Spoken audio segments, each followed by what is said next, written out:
চাচা, আমি তো আপনার কাছেই যাইতাছি। কেন বাবা?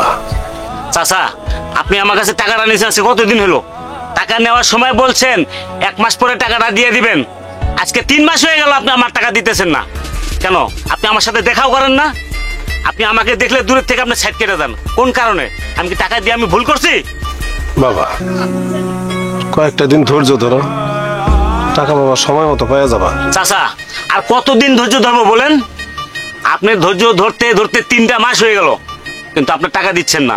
আমার পোলাটার চাকরিটা হোক, শুধু শুধু মন খারাপ করো না, দিয়ে দেবো, চিন্তা করো না।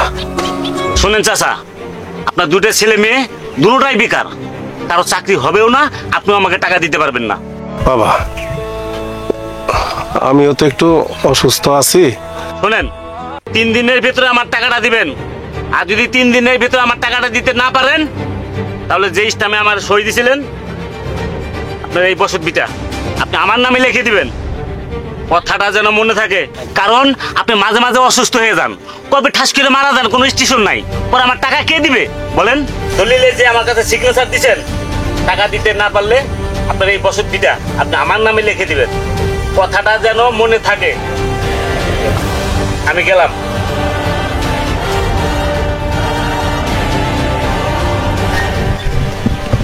হাই রে, আজকে যদি আমার পোলাটায় চাকরি করতো এই বৃদ্ধ বয়সে, আবার এই কথাগুলো শুনতে হইতো না।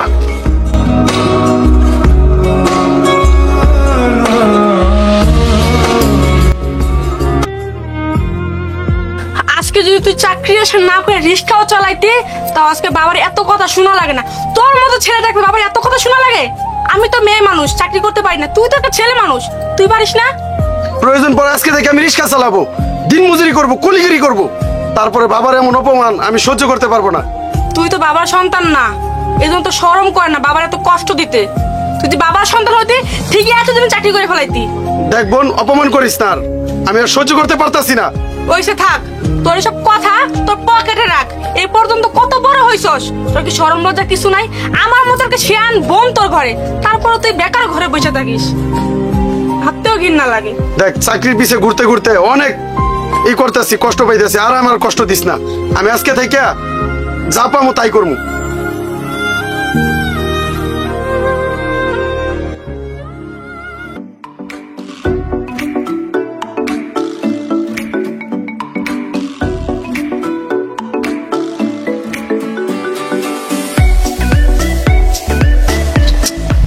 আর কতক্ষণ অপেক্ষা করব?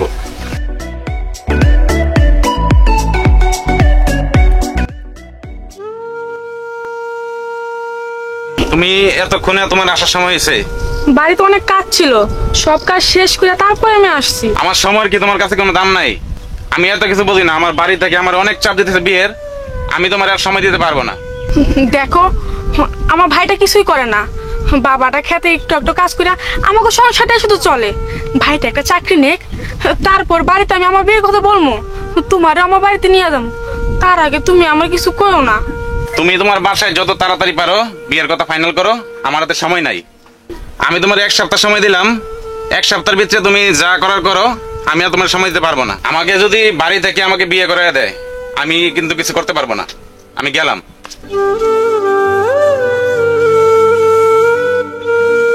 আজকে যদি ভাইয়ের একটা চাকরি থাকতো, তাহলে আজকে মনে ওর মুখ থেকে আমার এই কথাটা শুনতে হইতো না।